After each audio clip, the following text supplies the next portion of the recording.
Technology. There wasn't a lot.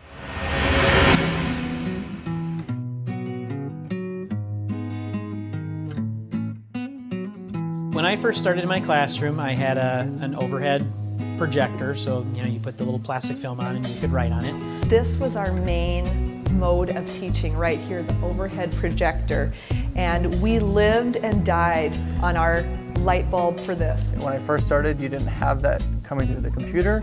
You had the old projector, where it had the light that would shine up underneath it, and you would plug that into the special graphing calculator that had the little port on the top, so that way you could see it and you had to adjust the tints. In the classroom, we had transparencies, which are nearly non-existent now. The overhead markers are pointless at this point. And it went from going, trying to get everything in focus, and we lived with our vis-a-vis pens, and you went home at the end of the day with marker all over your hands. I think in our department too, we had 3 of the big TVs on carts. So you would roll these big TVs that had VCRs and DVDs underneath them from room to room, depending on when you wanted to use it. And actually one of my first memories of using the carts was during September 11th. I had heard about the tragedy and I wheeled the cart into my classroom to be able to see what was going on. I remember we had, for technology, we could play VHS tapes, we could play DVDs eventually. I also remember one teacher too that has been retired for 8 or 9 years now, literally had one wall of his room that was a cupboard that was full of VHS tapes.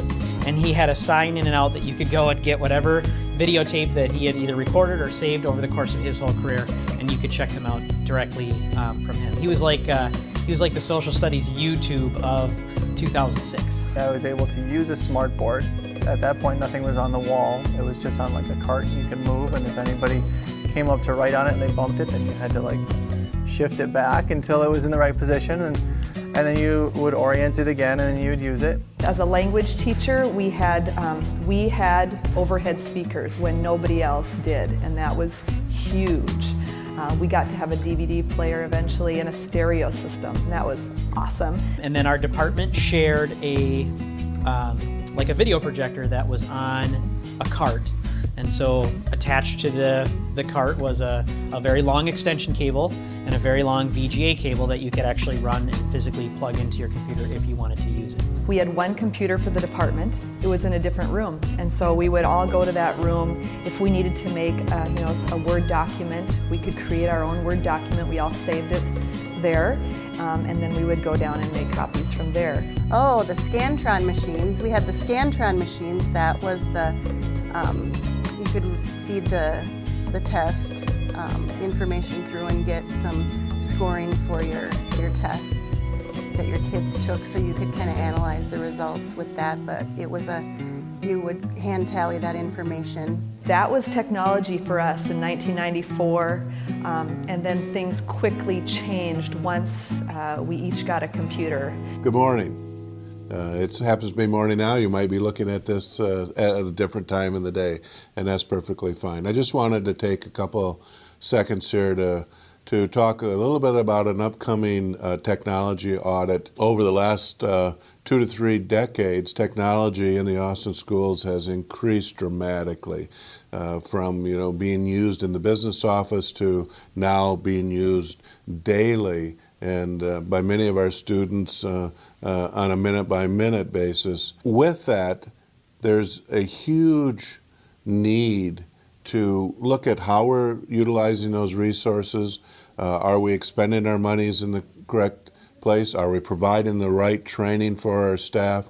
And moving forward, we just wanted to make sure. So similar to what we did with our Baldridge experience and continue to do with Baldridge, we bring in outside inventories to compare what we're doing with standards that are being utilized out in the outside world, but also what expectations are to really be a great district in terms of use of technology and our systems. Over the next few weeks, we will be having individuals from the outside coming, looking at how we use technology, not evaluating teachers, not evaluating individuals, but as a system, how we utilize our technology.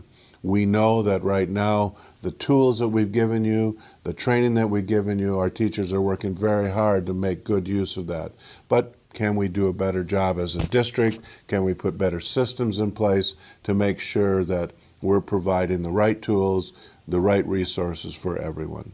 If you have any questions at all, please feel free to contact your building principals, the technology department, or my office, and we'd be more than willing to answer any questions you may have. Thank you.